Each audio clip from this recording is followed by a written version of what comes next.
Swastiastu. Assalamualaikum warahmatullahi wabarakatuh. Salam sejahtera buat kita semua. Salam, namo buddhaya, rahayu, rahayu, rahayu. Perkenalkan, kami dari CGP Angkatan 7 Kabupaten Badung, Bali. Pada kesempatan ini akan melaksanakan proses kucing. Nah, di sini saya Imade Widana dari SMP Negeri 7 Mengui yang berperan sebagai pengamat. Di sini saya juga didampingi oleh dua rekan saya, yaitu Imade Abdi Cahyani dari SMP Negeri 1 Abian Semal dan Ibu Yantri dari SMP Negeri 5 Abian Semal. Di sini kami akan melaksanakan proses kucing menggunakan alur tirta. Baik, selamat siang Bu Abdi. Selamat siang Bapak. Bagaimana kabarnya hari ini? Kabar baik Bapak. Sehat? Sangat sehat. Udah siap untuk melaksanakan kucing? Siap Pak. Apa yang Ibu Abdi sudah persiapkan, keterampilan apa yang Bu Abdi sudah persiapkan dalam kegiatan kucing hari ini? Nah, yang sudah saya persiapkan itu adalah yang pertama itu kesadaran penuh ya Pak ya, dan kemudian saya mempersiapkan pertanyaan-pertanyaan berbobot untuk menggali permasalahan dan solusi yang akan ditemukan oleh kucing. Ada lagi yang Ibu Abdi persiapkan selain itu, kompetensi-kompetensi yang lainnya? Menjadi pendengar yang baik Pak. Baik, kalau saya rasa Bu Abdi juga sudah siap dari kompetensi, dari pertanyaan itu sudah Bu Abdi siapkan. Saya persilakan Bu Abdi untuk melakukan proses kucing. Baik Bapak, terima kasih. Selamat pagi Bu Abdi, gimana kabarnya ini? Sehat semua? Bapak Ibu sangat sehat. Sangat sehat Bu. Ibu apa kabar? Baik, juga sama-sama. Oke, semoga kita semua selalu dalam lindungan Tuhan dan dalam keadaan sehat dan berbahagia ya Bu ya. Bu Abdi, mohon maaf sekali hari ini saya mengganggu waktunya sebentar. Ada yang mau saya sampaikan kepada Bu Abdi tentang permasalahan yang saya hadapi di kelas tentunya. Wah, kok tumben nih Bu? Ada apa ini sebenarnya? Ya, ada yang bisa saya bantu ya Bu?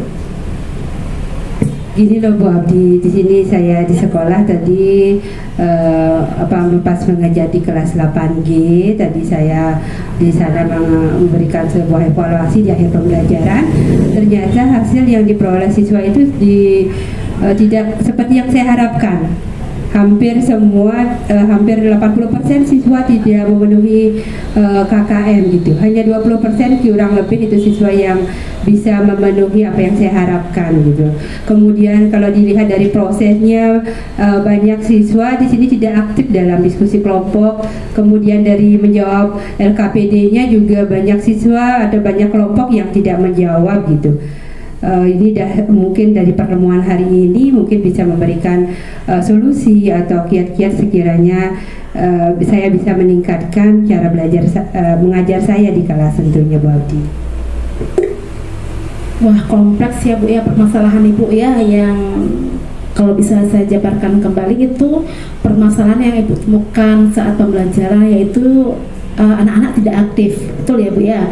Kemudian tidak aktif dalam diskusi, kemudian tidak semua anak mengerjakan LKPD, dan juga hasil evaluasi dari anak-anak didik Ibu rata-rata yang di atas KKM itu hanya sekitar 20%. Dan di sini dari pertemuan kali ini saya berharap di sini kita menemukan solusi ya dari bimbingan Ibu Abdi, sekiranya apa yang bisa ditingkatkan agar hasil yang diperoleh di kelas menjadi lebih baik lagi. Bagaimana dengan model dan metode belajar yang Ibu gunakan? Padahal model pembelajaran yang saya gunakan sudah berpihak pada murid, Ibu. di sini model metode yang saya gunakan adalah metode diskusi, kerja dalam kelompok itu dengan eksperimen padahal sudah Bu. Tapi kenapa ya kira-kira hasilnya kok seperti ini? Coba ya Ibu ingat review kembali Bu ya, diingat kembali pada saat proses pembelajaran itu kan saat diskusi menyelesaikan LKPD yang Ibu berikan itu apa yang Ibu lakukan pada siswa, itu yang pertama. Oh iya ya Bu Abdi ya, saya baru ingat nih.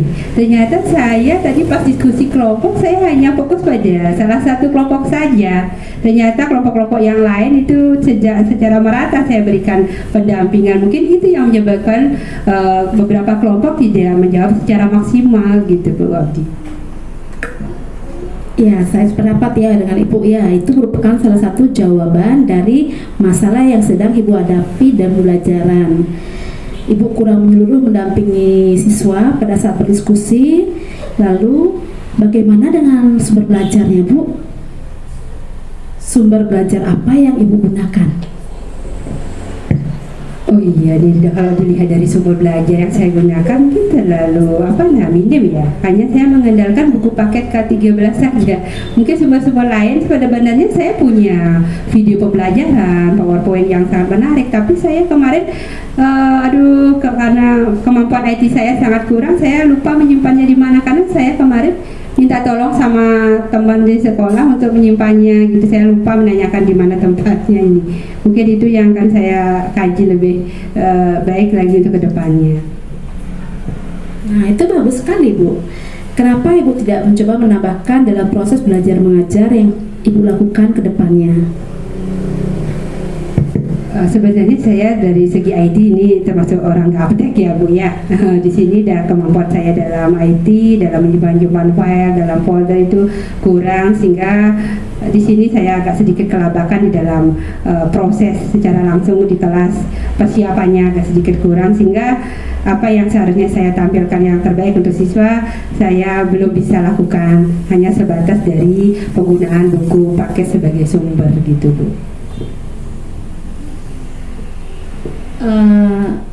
Dari penjelasan yang tadi sampaikan itu yang menyebabkan masalah dalam pembelajaran yang Ibu temui itu apa?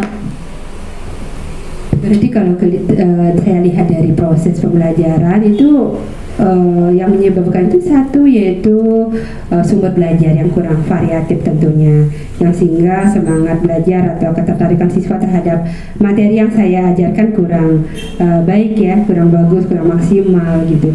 Kemudian dari pendampingan saya kepada siswa tidak diberikan secara menyeluruh, hanya kelompok-kelompok tertentu yang saya dampingi. Mungkin di sini siswa menjadi bingung juga di dalam menjawab soal, sehingga apa yang diharapkan belum maksimal tercapai.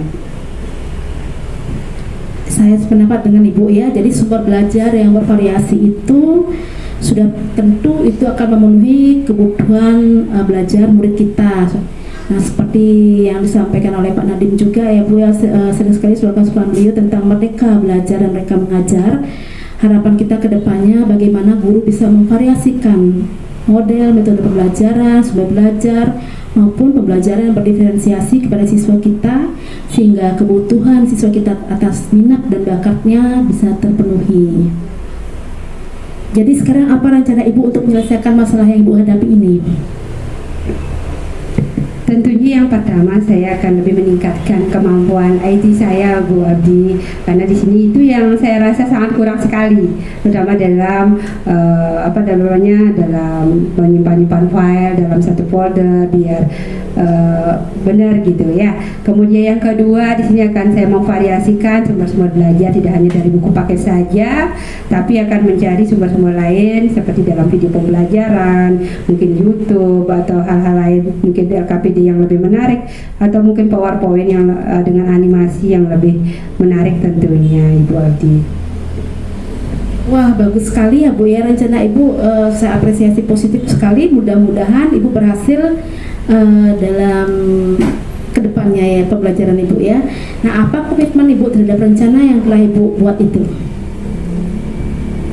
Untuk Untuk komitmen yang pertama yaitu tentunya meningkatkan kompetensi diri saya, yaitu dalam bidang IT, dalam meningkatkan kemampuan dalam komputer tentunya. Itu sangat penting sekali di zaman era teknologi zaman sekarang ya Bu Abdi ya. Yang kedua mungkin saya akan berkolaborasi atau mohon bantuan dari teman IT saya di sekolah yang namanya Pak Samo dan Semare. Kebetulan dia jadi guru IT ya, guru IT. Mudah-mudahan dia bisa membimbing saya sehingga saya bisa lebih paham tentang IT. Kemudian yang kedua, saya akan berusaha secara konsisten menyiapkan tentunya ya proses pembelajaran dari segi rencana pembelajarannya, kesiapan siswa, apa yang dibutuhkan siswa sesuai dengan kebutuhan dan gaya belajar mereka, sehingga apa yang kita harapkan itu bisa terpenuhi gitu Bu Abdi. Wah, bagus sekali ya Bu ya. Lalu kapan rencana ini akan Ibu realisasikan? Untuk realisasinya mungkin secepatnya ya Bu Abdi. Kebetulan di sini hari Senin ya. Ini jam pertama jam 1, 2, 3 saya mendapatkan jam di kelas 8H. Saya akan coba langsung action di kelas itu dengan rencana-rencana yang sudah saya sampaikan tadi. Bagus sekali Bu ya, mudah-mudahan harapan saya ke depannya apa yang sudah direncanakan dapat berjalan dengan lancar dan sudah barang tentu harapan kita ke depan pembelajaran yang berpihak pada murid bisa kita terapkan dengan optimal. Terima kasih Bu Abdi atas pendampingan hari ini, atas diskusi dan percakapan kita hari ini. Secara tidak langsung saya tadi ketemu ya, bisa muncul ide-ide, gagasan baru. Sekiranya saya bisa menjadi guru yang lebih inovatif tentunya, baik dalam merencanakan pembelajaran maupun dalam proses pembelajaran, sehingga apa yang kita harapkan ke depannya siswa menjadi lebih baik. Artinya kita bisa memenuhi kebutuhan belajar siswa sesuai dengan minat, sesuai dengan gaya belajar mereka, dengan menambah wawasan kita sebagai guru tentunya. Terima kasih atas pertemuan hari ini Bu Abdi. Mudah-mudahan kita bisa bertemu kembali dalam pertemuan berikutnya. Terima kasih Bu Abdi dan Bu Yantri sudah melaksanakan coaching dengan sangat luar biasa sekali. Di sini peran saya selaku pengamat, ada beberapa hal yang saya amati. Tadi Bu Abdi selaku coach sudah melaksanakan tugas dengan baik, sudah mampu mendengarkan apa yang jadi permasalahan dari coaching dan juga bisa melakukan present, yaitu berhadiran penuh, kemudian mau ikut merasakan apa yang dirasakan oleh coaching, mengarahkan dan serta menuntun coaching untuk menemukan sendiri solusi dari permasalahan yang ada dihadapinya.